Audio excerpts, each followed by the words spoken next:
Hi, today I'm talking to Kevin Leung from Tomco Incentives and Travel Services from Hong Kong, Managing Director. And I would like to ask him about the situation right now in Hong Kong. It's been rough times for you, I can imagine. I mean, you had the riots before, the political situation before the COVID-19 crisis, and now COVID-19 has still hit you, or also hit you very hard. And so, what is the situation right now in terms of flights, maybe airports, the whole tourism situation, and what about what is the latest challenge for you in your Uh, business right now?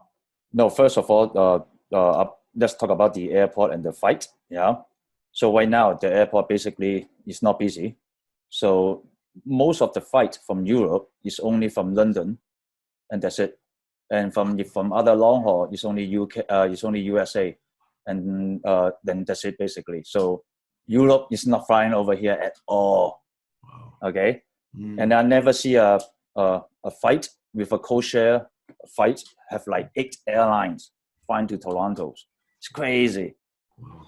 Yeah. So this is what happened with our airport right now. So basically, we are not less than like 50 flights per day. Mm. Yeah. And people are coming back from UK or from the USA. Is who study abroad and come back to Hong Kong. It's Ah, not okay, mainly so from it's the not US. business travelers or No. Because the main thing is everybody who are coming from abroad back to Hong Kong, they have to quarantine 14 days. Yeah. So of course, if you're doing business, nobody are coming in. true. Yeah, Yeah. that's And true. what we are challenging right now for our business, because we only do Europe and Russia and the CIS country, right? And as you know, their cases are, it's getting, now it's more stable. Mm. But then imagine before, yeah, it was increased really high. So we don't do Chinese, we don't do Asian market. So this this will be a really big challenge. Because Mm. I heard from my partner in China, they already start the domestic tourism is already start moving already. Yeah, but just not in Hong Kong. In Hong Kong, most right now, even the hotels, yeah, they are only focusing for the local citizen. Mm. Yeah, so Mm. they're doing a lot of packages to attract the local citizen to stay at the hotel. So Mm. basically, that's it.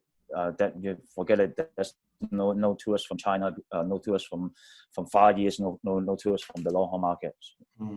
Okay. You just mentioned hotels and your suppliers you're working with on a daily basis, actually. Do you know something about their challenges? Because I would like to know what is going to change, especially for our mice business.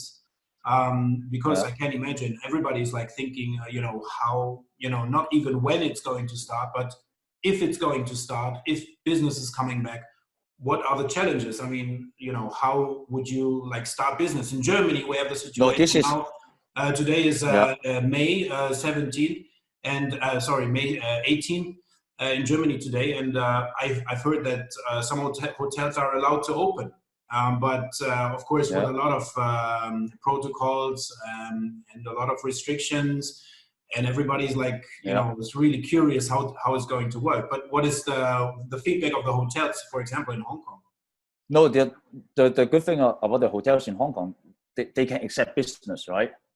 Also, okay. So some of the hotels are closed because they have no business. That's why they are closed. Mm. Not because the government doesn't allow them to stay at the hotel, whatever. Yeah. So, but to be honest, it's really hard to compare the situation in Hong Kong than in Europe. Because to be honest, most of the hotels in Hong Kong, 60% of their occupancy are related to the Chinese market. Mm. Yeah. So for them, I would say that recovering should be faster than travel agents that dealing with the doing only the European markets, just like us. This is the at this moment they do a lot of promotion, setting out winter promotion and all this, but it's not going to work. I mean, Mm. even you do buy 3 and stay buy one get one free, nobody's coming because the border is still closed. I Mm. mean, to be honest, for us to have a better vision or to see what we can do is when the borders reopen again. Yeah, True. because same as in China, a lot of flight is not going from long haul as well. But in China, they have their domestic, you know. This is, for example, they go from Beijing to Shanghai, they don't need quarantines because they're travel within their own country. Yeah. Okay. Yeah, but I mean, for me, now what we are really trying to get some business for this year is, for sure, there's no incentive, there's no leisure, forget it. This is, we already take it out. But we are trying to get the business travelers back. Yeah, I mean, once everything is back to normal, we try to grab these people. Yeah, because the thing is, we have a lot of fairs in March, April, and May, which is in Hong Kong and China. But all these fairs, they postpone till June, July, or September. So the good thing is they are not completely canceled for this year. Yeah. So I hope if everything is really, really, you know, how do I say, the cases, everything's back to normal. This is what we want to get back. The first things. Yeah.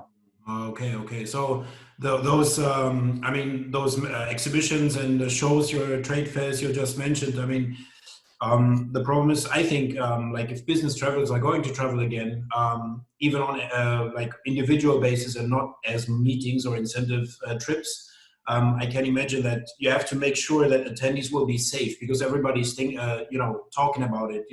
Be safe. How can you guarantee that everything is clean and all of these things? That's what I hear from other colleagues as well, from all around the world, and everybody's talking about sanitizing and restaurants and the distance you have to keep. Oh yeah, we also have this in Hong Kong. Right now in Hong Kong, we just changed the rules.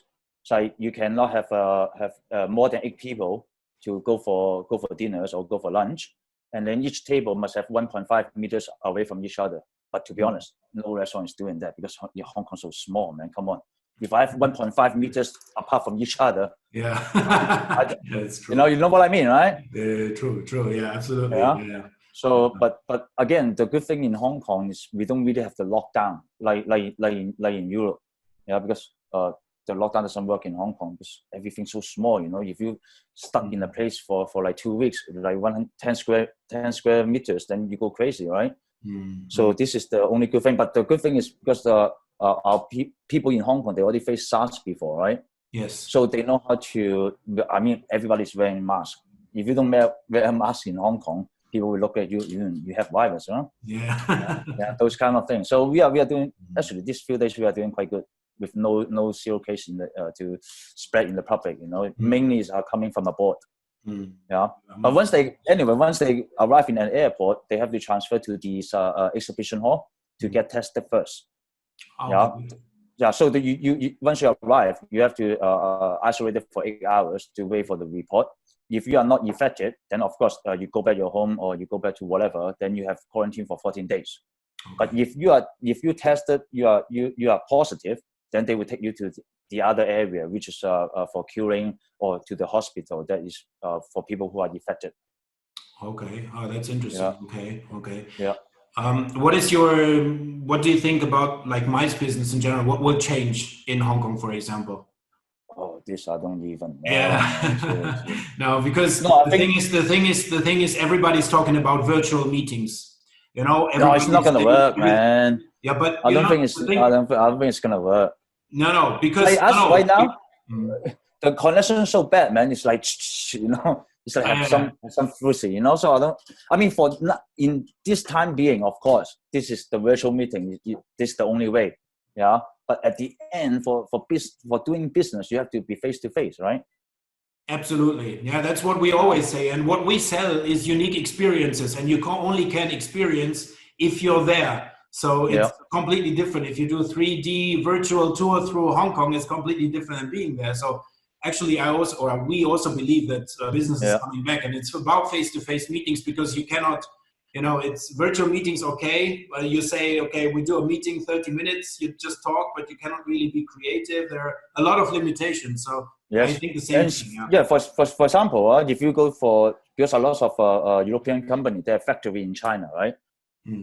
They have to go to the factory to see the factory, to see the product. I mean, you can do the FaceTime or whatever to show the factory, but at the end, they have to see the real things, or to get the connection. So like Toshiba, they have this a printing machine, you know, in Shenzhen. They have to go to the factory. Yeah. But just depend on, it's the matter of time. Yeah, everybody asking the same question in our industry, when this will be recovered. Who knows, man? Yeah. Who knows? We don't know. I really, this time I really cannot say anything. Yeah. No comments. I mean, actually, all the agencies, all the partners, everybody's on a standby mode right now because we cannot really do anything. Is there anything specific or something you think of, or because right now you cannot call agencies and ask them, do you have business? No. They will say, are you crazy, man? Yeah. So they what don't are you doing right now? Don't even bother to ask. I'm still working at home, right? Yeah, so now I'm not even bothered. I'm not even bothered to ask. I'm just sending emails just to check, make sure they are still alive, and tell them I'm still alive. Yeah. So this is what I've been doing for the past month. Good. Yeah. Even you go to the office, there's nothing to work. Even the hotels, you try to social with the hotel, try to get some information, right? But the hotel sales are not allowed to go out of the hotel to meet the clients. This is also one of the reason. Yeah, I mean, nobody can share the information at this point at the moment.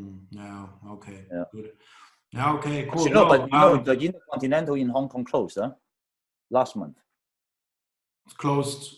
Yeah, it's closed because they said that they have this renovation plan already 2 years ago to change back to region. But that time the business was so good, yeah. So they did not do that. But like last month, they said, "Oh, we're gonna do the renovation now." But they fire all the staff. It's all the staff, 700 people, man. This is the only hotel now in Hong Kong as a 5-star international that have done this. You know, shut down the hotel and fire everybody. Yeah. Yeah. Well, let's hope for better times, huh? Yeah, hopefully. Yeah. No, but I mean, I was going to ask you about the outlook for Hong Kong, but I think that there is nobody can say, nobody can tell. And the worst thing is because of now we have this virus, right? So we are expecting the protest or whatever should be stopped for a little bit, right? But not. They are coming out again like 2 weeks ago already. But it's not a big thing, yeah. But still, you know, it's annoying. So now everybody's talking about it. Now it's like, okay, now once the virus is over, is the protest gonna come back again? Yeah. So this is the major challenge for Hong Kong. That's for sure. That is for sure. Yeah. Everybody, because you go look at them now on the weekend, they still come out on the weekend, right? Imagine when everything back to normal, they will go crazy again. So this I don't know. This I really don't know. Oh, okay. Yeah. Yeah, let's keep our fingers crossed. And yeah, I know you're short in time, so but thank you very much for taking time. We definitely keep in touch and tell each other that we're still alive. So yeah, I mean, definitely. You know, all the best to you and the family. Be safe, and thanks for taking time. I'm safe. Yeah. Yeah. Say hello to your wife and your family. Thanks. Okay, talk to you. Thanks. All right.